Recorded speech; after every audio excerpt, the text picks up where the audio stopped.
Oke, assalamualaikum warahmatullahi wabarakatuh, seluruh mitra UBS. Hari ini kita bersama dengan seseorang yang sangat luar biasa. Hari ini kita akan mulai podcast pertama kita dan kita sambut dulu tamu kita yang spesial. Dengan hormat kita akan panggil Pak Nyoto. Selamat luar biasa. Oke, tanya dulu kabarnya Pak Nyoto deh. Pak Nyoto, apa kabar Pak Nyoto? Kabar baik selalu Mas Faris. Kan kita selalu Alhamdulillah. termotivasi dengan Mas Faris juga. Kita akan mulai dengan pertanyaan yang sudah ditunggu-tunggu Pak Nyoto. Siap. Kita akan langsung mulai dengan pertanyaan-pertanyaan yang akan membuat teman-teman semua terjawabkan kebutuhannya. Jadi banyak teman-teman mitra yang nanya, Pak, sebenarnya apa pengertian multi level marketing tapi versinya Pak Nyoto nih? Sebenarnya sih bagi saya multi level marketing adalah industri di mana kita dengan skala mikro bisa mendapatkan hasil sesuai dengan yang ingin kita harapkan.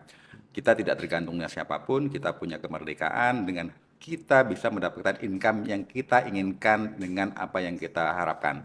Jadi tidak tergantung dengan pihak lain karena semua income itu yang kita tentukan.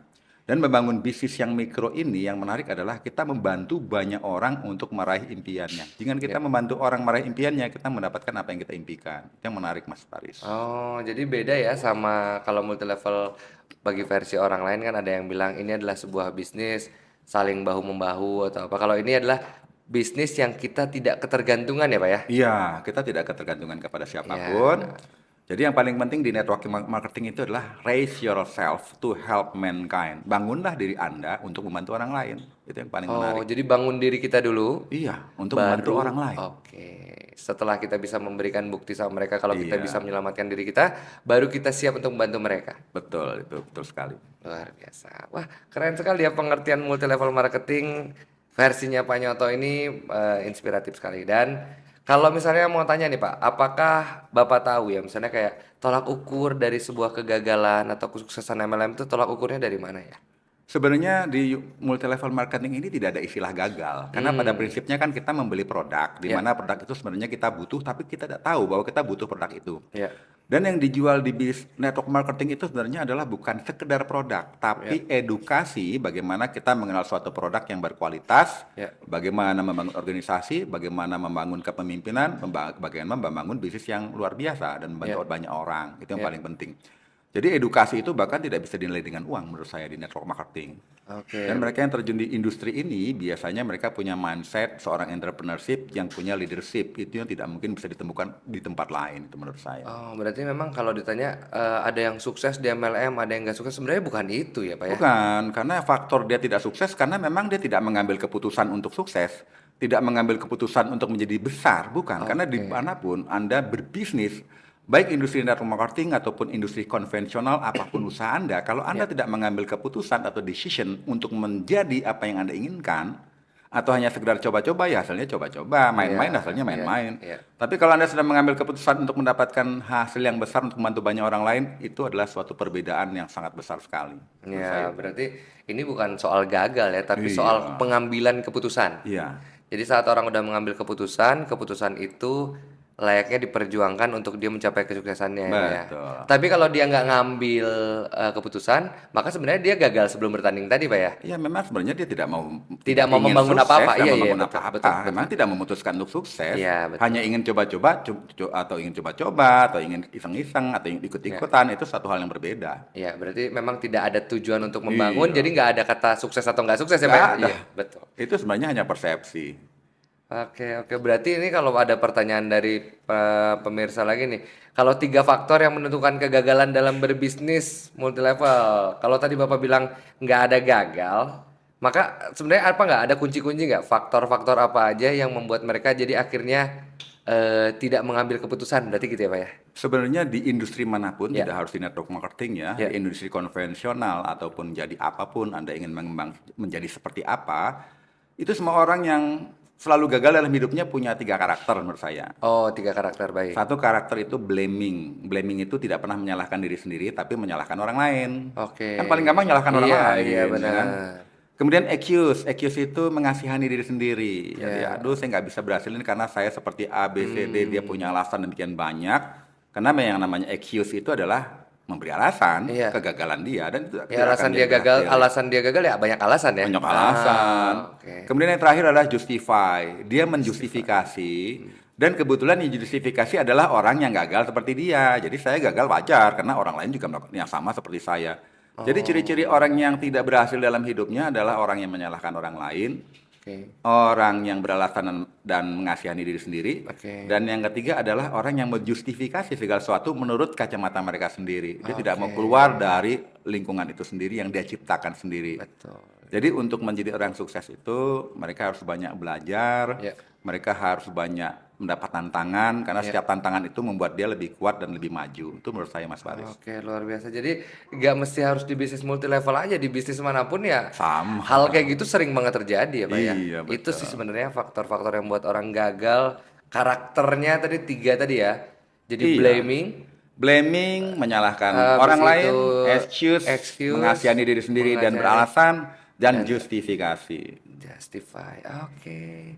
Kalau gitu Pak, kalau misalnya konsep misalnya dalam multi level marketing tuh ada konsep follow the leader. Ya, Jadi kalau misalnya naik gunung nih, saya follow aja orang itu karena orang itu udah pernah naik gunung. Sebenarnya konsep itu untuk kita yang pemula yang nggak ngerti multi level. ya. Sebenarnya apakah konsep follow the leader itu tepat nggak sih kalau kita pakai tapi kita belum ngerti di bisnis ini ya, di bisnis Iya, multi betul. level ya, khusus untuk multi level kan kalau konvensional nggak bisa. Betul. Kalau kita misalnya ikut konvensional jualannya dari ayam geprek jadi bakso aja kan hasil akhirnya beda. Iya, betul. Tapi kalau di multi level nih, anggap nih Paris nggak ngerti, terus akhirnya Bapak bilang, udah percaya aja sama saya gitu. Apakah itu bisa follow the leader itu dipakai di multi level marketing? Jadi yang menarik ya Mas Faris di industri multi level marketing ini bagi saya adalah Ya. kita bisa mendapatkan residual income atau royalti dengan uangnya orang lain, Oke, dengan waktunya orang lain, waktu orang lain, uang orang lain. Oke, dengan tenaganya orang lain. oke, Tapi kita bisa mendapatkan income karena apa? Karena kita harus belajar dulu bagaimana caranya orang tersebut bekerja untuk dirinya sendiri. Tapi pada prinsipnya dia bekerja juga untuk kita, walaupun cuma 1%. oke, Contoh, saya bekerja menjual, memasarkan, kemudian saya juga melakukan berbagai macam aktivitas promosi 100% dengan saya punya kekuatan pribadi, 100%. ya, Tapi di model level marketing, saya hanya butuh 100 orang ya. yang melakukan penjualan untuk diri mereka, bukan buat saya. Oh, Untuk diri mereka, promosi untuk diri mereka, Iya. saya dapat 1% aja dari 100 orang, berarti saya dapat 100% dari kinerja orang lain. Tapi disitulah saya mengedukasi 100 orang itu agar mereka sukses dan berhasil. Saya mendapatkan royalti 1% per 100 orang sama juga 100%. Bedanya adalah jikalau saya menjual ataupun memasarkan ataupun melakukan sesuatu dengan kekuatan sendiri, suatu saya sakit saja misalnya, Iya, iya. berarti hari itu saya nggak mendapatkan income. Tapi Oke. dengan 100 orang yang menjual 1%, ada 10 orang yang sakit, saya masih dapat 90%. Itu Oke. sebenarnya. Dan dengan kita membangun orang lain, kita bisa memiliki kekuatan duplikasi dan kekuatan berkali lipat. Contoh, apakah Mas Paris bisa bekerja satu hari 24 jam? Nggak bisa, Nggak bisa. nggak bisa. Saya bisa. Kenapa? Karena organisasi saya sudah berkembang sampai 100, 200, 1000. Oh, Setiap orang bekerja 1000 1 jam aja. iya. Ya kan? Berarti 1000 jam mereka bekerja untuk mereka sendiri termasuk untuk saya. Tanpa saya harus Oke. melakukan apapun. Oh, berarti membeli waktu orang lain, Iya. membeli tenaga orang lain, Iya. dalam konsep bekerja sama ya, Pak ya? Bekerja sama. Dan bekerja sama di industri ini adalah kita mengedukasi orang agar mereka punya jiwa, punya mentalitas seorang pejuang, seorang petarung, seorang pengusaha, seorang yang ingin sukses, beranding gagal, dan itu suatu ilmu yang tidak diajarkan di industri pendidikan yang kita tempuh sampai bertahun-tahun.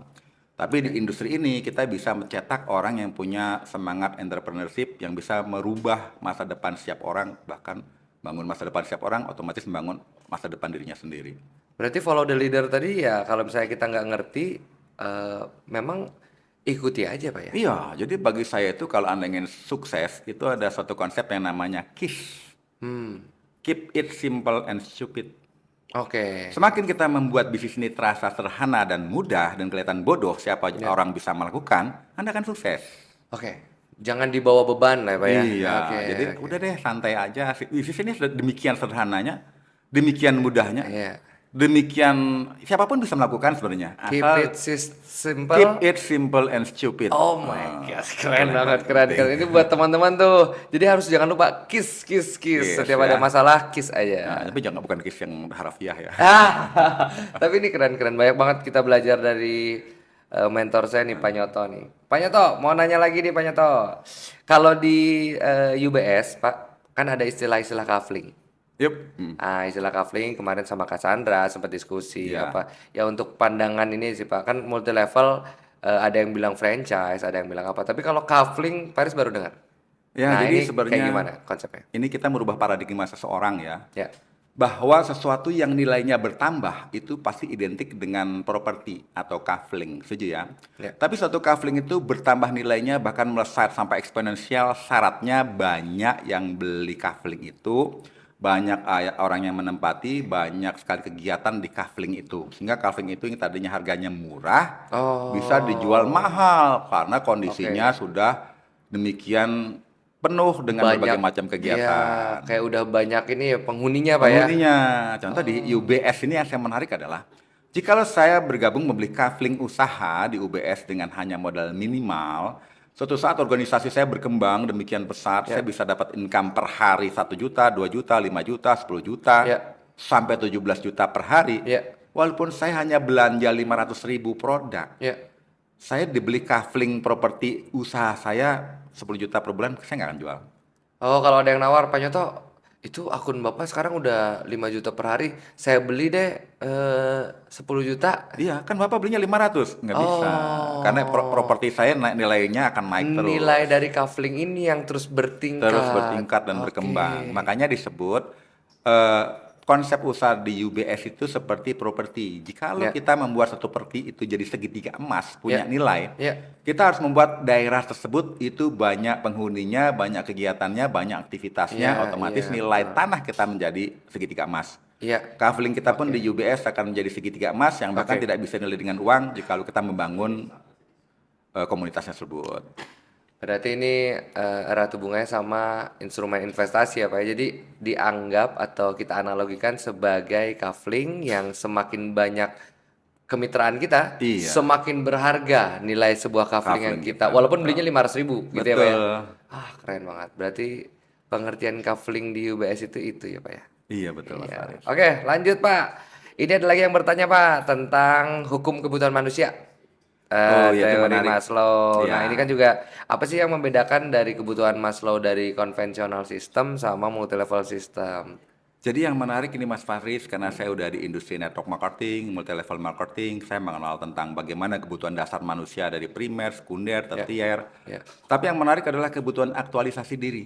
Itu Oke. sangat penting bagi mereka yang sudah terpenuhi Yang kebutuhan paling sekunder, ini ya, primer, yang kebutuhan tersier. paling atas ya, Pak ya? Paling atas, mereka ingin mengaktualisasi diri, mereka mendapat pengakuan, bahkan mereka ingin berbagi, mereka juga ingin mendapatkan sesuatu yang membuat dia itu merasa dikenal dan punya aktualisasi diri. Oke. Dan di industri network marketing ini sangat memberi fasilitas sebenarnya kepada kita yang ingin Ya, mengaktualisasi diri. ya. Karena begitu Anda sukses di industri ini, Anda akan dihargai, Anda akan diberi kesempatan untuk berbagi kepada banyak orang. Dan itu Oke. adalah sesuatu yang tidak bisa dibeli dengan uang. Anda bisa beli apapun di muka bumi ini, tapi memberi aktualisasi diri di mana Anda dihargai, di mana Ya, Anda dihormati, ya, betul. di mana Anda dimuliakan karena prestasi Anda, Ya, karena posisi Anda. Itu tidak bisa dibeli dengan uang berapapun, Mas Paris. iya, iya. Di industri ini Anda bisa dapatkan. Makanya yang menarik adalah banyak teman-teman saya mengajak industri network marketing, dia mengatakan, saya mengajak teman saya yang kebetulan dia punya strata sosial, punya status sosial, punya jabatan yang udah lebih tinggi, jauh lebih tinggi, apakah mau di industri ini? Saya bilang, siapapun mau di industri ini, kan ada suatu nilai yang dia tidak dapatkan di tempat lain. Contoh, boleh dia mendapatkan income demikian banyak tempat lain, tapi Ya, belum tentu bisnisnya itu membantu banyak orang ya, untuk bisa meningkatkan harkat ya, dirinya betul, dan betul, betul. pendidikannya. Betul. Dan belum tentu dia bisa mendapatkan aktualisasi diri yang demikian menarik selain di industri ini. Dan saya rasa itulah kesempatan kita untuk mengenalkan bisnis ini dan peluang ini kepada banyak orang, Oke, Mas Faris. paham. Kalau di konvensional kan nggak ada ya Ada, bentuk-bentuk penghargaan. betul. Iya, iya itu Dan penghargaan di industri ini sangat tulus karena berdasarkan prestasi, bukan karena iya. penunjukan. Itu yang menarik. Iya, iya, iya. Karena memang mereka berprestasi, mereka menjadi loyalis, mereka menjadi apa? Iya. Oke, berdasarkan tolak ukur apa yang mereka lakukan untuk perusahaan. Betul, Aku juga harusnya jadi duta kecap sih, Pak. betul ya. Karena aku udah memakan kecap itu udah berapa belas Tahun, tahun kan, tapi memang betul. nggak dapat Tapi karena nggak apresiasi. ada apresiasinya ya, Iya, jadi iya, kita iya. malas menceritakan lagi. Iya, betul. Oke, oke. Keren, keren, keren, Pak. Jadi hukum teori Maslow tadi adalah self actualization.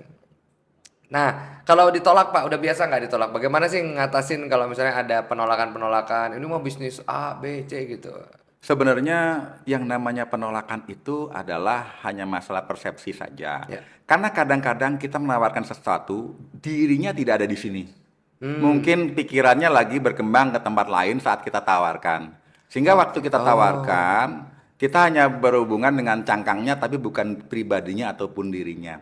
Jadi yang paling penting di industri network marketing ataupun marketing ataupun sales ataupun apapun, sebenarnya yang kita bangun adalah membangkitkan kebutuhan orang itu terhadap apa yang kita tawarkan. Sebenarnya yang namanya marketing atau Oke, sales ya paham. tercipta itu karena kita membangun bahwa dia butuh ini walaupun dia tidak pernah bermimpi dia butuh produk ini. Ya. Tapi kalau kita bisa membangun hal tersebut dan orang itu eksis berada di depan kita mampu untuk menutup suatu penjualan agar kita bisa bekerja sama. Itu yang Oke. pertama. Kedua, itu ada hukum lagi yang namanya Pareto's Law, di mana Hmm. biasanya dari 80% itu seandainya mereka menolak, mereka tidak benar-benar menolak, mereka butuh follow up dari kita. Jadi Hmm. masih ada 20% kemungkinan mereka bergabung. Dan Hmm. artinya semua penjualan 100% itu yang mereka bergabung itu adalah dari tindak lanjut atau Dari follow follow up up. ya. Mm-mm. Oh. Jadi tidak melulu orang yang sudah memutuskan tidak bergabung, belum tentu dia tidak tertarik.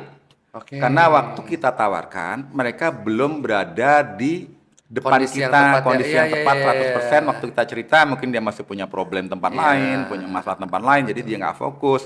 Mendengarkan cerita kita hanya karena menghargai, Betul. tapi mereka tidak eksis 100%. Berarti dia belum hadir 100%. Nah, kita follow up itu untuk mencari waktu kapan. Iya, Oh, waktu betul. kapan dia bisa memberikan kita 100%-nya. Iya. Bahkan dari pengalaman saya Oke, industri keren, network keren. marketing, orang yang paling sulit kita closing, begitu dia bergabung, kenyataannya mereka bekerja paling keras dibandingkan yang mereka mudah di closing. Itu ada hal seperti itu juga. Oke, mungkin karena faktor dia ya udah deh yang aku masuk aja biar Iya, nggak enak atau apa. betul. Oh, Karena ada orang yang tipenya nggak enakan join tapi tidak ada iya, di tapi nggak bermakna ya, Pak tidak ya. bermakna. Betul. Tapi ada orang yang kita mampu meyakinkan 100% sampai dia klik, begitu Dia bisa mereka gila mengambil banget. Iya, iya keputusan, mereka benar. nggak akan berhenti sebelum berhasil. Dia pasti jalan banget, Pak ya. Betul, Betul. betul. Oke, oke. Berarti kalau ini dihukum juga masuk juga dalam hukum yang tadi, berarti ini adalah hukum Pareto's Law ya, Pak. Iya. Oke, kita sekarang lanjut nih Pak. Kekuatan, kan tadi udah penolakan kan gimana Iya. ngatasinya Pak. Kalau sekarang kekuatan bisnis multi level tuh menurut Bapak power yang paling kuatnya itu di bagian mananya dari multi level marketing? Jadi saya melihat industri network marketing dan mereka yang berhasil mencapai posisi terpuncak atau posisi tertinggi, mereka ada yang punya integritas. Jadi integritas Oke, itu sesuatu yang harus kita miliki kalau kita ingin sukses. ya. Contohnya, andai kata saya ada di suatu produk atau suatu bisnis, saya mesti punya integritas bahwa this is my business. Ini adalah usaha saya. Hmm, Inilah yang saya perjuangkan. Inilah yang saya lakukan dan ini yang terbaik menurut saya. Jadi kita punya integritas. Kemudian duplikasi. Untuk duplikasi yang paling utama adalah kita mau belajar dan mau diajar. Kebanyakan orang itu mau mengajar tapi tidak mau belajar. ah, Karena untuk menjadi seorang pemimpin yang terbaik, pemimpin terbaik itulah orang yang menjadi pengikut terbaik dulu. oke. Anda nggak mungkin bisa jadi pemimpin terbaik jikalau Anda tidak memutuskan untuk menjadi pengikut terbaik. Karena ini yang orang tidak tahu. Oh, keren banget, keren, keren. Jadi semua orang yang menjadi pemimpin itu karena dulunya dia mengikuti dulu, Mengikuti, belajar dulu, oke. melakukan apa yang dilakukan oleh Orang ya, yang lebih yang lebih senior ya, senior. lebih Setelah pengalaman. itu Betul. mereka menduplikasikannya baru mengajar kepada orang lain.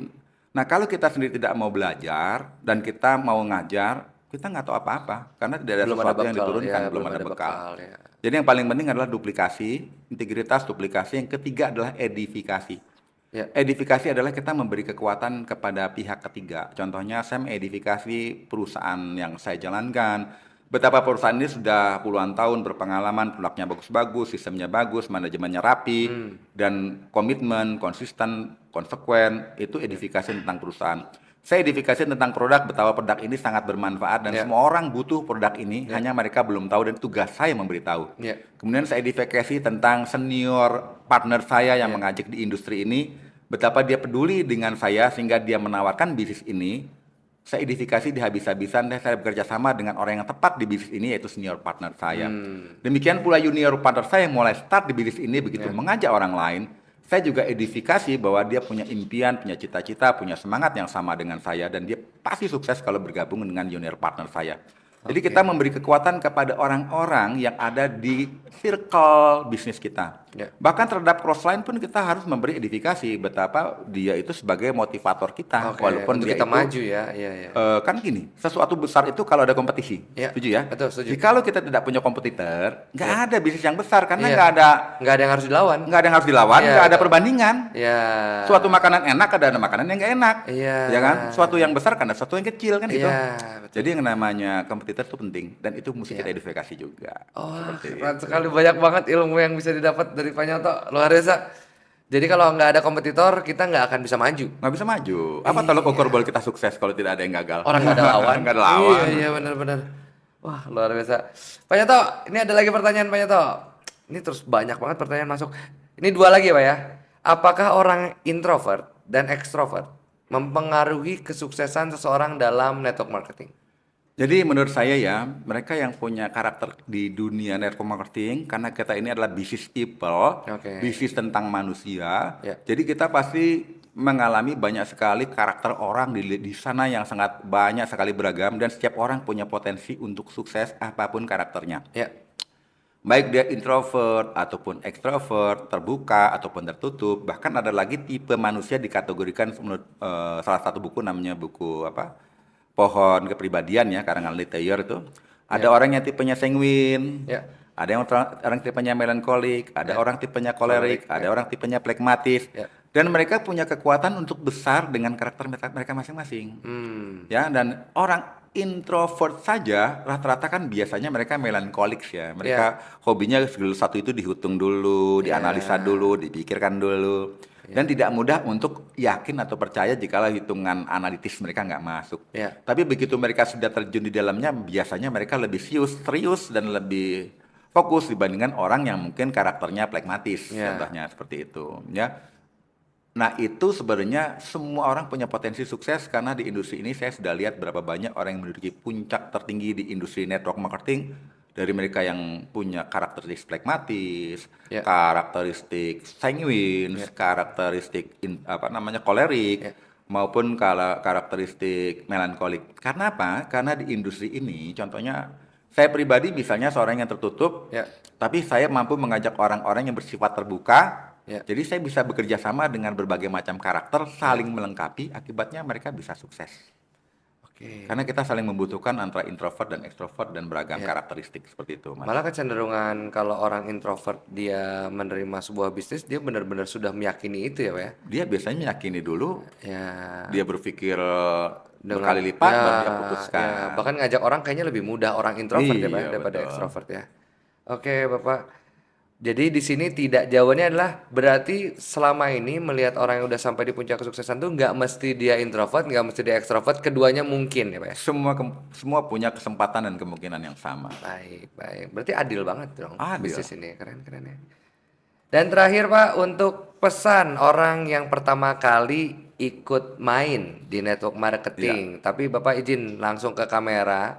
Oh, iya. Di sini Pak, di bagian sini. Oke. Nah, di sini juga bisa dua-duanya. Jadi pesan untuk orang pertama kali yang belum pernah main tapi cuma dengar-dengar dari orang aja, pandangan Bapak terhadap multi level marketing, pesan buat mereka itu sebenarnya apa sih Pak? Sebenarnya kalau kita ingin terjun di industri network marketing, yang paling penting adalah kita tidak tahu kita punya kekuatan, kita punya kapasitas, kita punya kemungkinan sebelum kita mengambil keputusan untuk mencoba dan berbuat 100% untuk yang terbaik. Ya, Anda mungkin juga bisa lihat berapa banyak orang yang bisa naik sepeda, tapi kalau selamanya tidak pernah naik sepeda dan tidak pernah jatuh dari sepedanya, mungkin selamanya tidak bisa mengendarai sepeda. Karena itu adalah satu hal yang sederhana, dan di industri ini juga sama. Jikalau Anda bergabung, mencoba, belajar, melakukan, jatuh, bangun, suatu saat Anda akan berada di puncak, karena Anda tidak sendirian. Yang menarik di industri ini, Anda ada tangan yang menarik Anda ke atas, dan Anda akan berjalan bersama-sama untuk sukses. Yang jelas Anda tidak sendiri di bisnis ini, kita satu tim. Seperti itu Mas Faris. Oke, luar biasa. Pesan-pesannya luar biasa. Jadi nggak akan ada kesuksesan kalau tidak ada proses jatuh ya Pak? Iya, naik sepeda aja nggak ada. Saya Iya, rasa iya, gini, iya, iya, benar banget. siapapun orang naik sepeda nggak mungkin dia naik sepeda langsung bisa lari kencang Iya, ataupun bisa iya. nyantai, pasti jatuh-jatuh dulu. Sama lah di industri ini. Jadi Kita berjalan-jalan prosesnya aja juga oke. sama. Semua bayi belajar jalan, tidak ada bayi yang tidak pernah jatuh saat belajar Iya, jalan. Tapi mereka pemaknaannya. akan bangun lagi begitu mereka jatuh. Karena itu Baru akhirnya sudah, mereka bisa ya Pak ya? iya, karena itu sudah naluri. Oleh sebab itu naluri Anda untuk bangkit dari kejatuhan harus seperti bayi waktu baru belajar jalan. Luar biasa, luar biasa. Bantu dong 1.500 penonton, tepuk tangan dong. Pak Nyoto, banyak banget inspirasi yang bisa kita dapat dari Pak Nyoto hari ini. Paris berharap bisa ngobrol lagi Pak ya. Siap Mas Faris. Paris terima kasih banyak atas kehadirannya di UBS Podcast, dan Paris harap Bapak tidak kapok atas pertanyaan-pertanyaan Paris, karena Paris justru pengen banyak belajar dari Bapak dan teman-teman semuanya. Pak Nyoto adalah mentor Paris yang sangat Paris hormati, jadi Paris banyak belajar dari beliau. Dan teman-teman terima kasih yang sudah nonton sampai habis. Terima kasih banyak yang sudah menyaksikan UBS Podcast, dan saksikan UBS Podcast selanjutnya bersama bintang tamu yang spektakuler lainnya. Dan Pak Nyoto terima kasih banyak. Sama-sama Mas Salam Faris. hormat Pak Nyoto, terima kasih semuanya. banyak. Yuk. Sampai ketemu di UBS Podcast selanjutnya. Dadah. Bye. Assalamualaikum warahmatullahi wabarakatuh.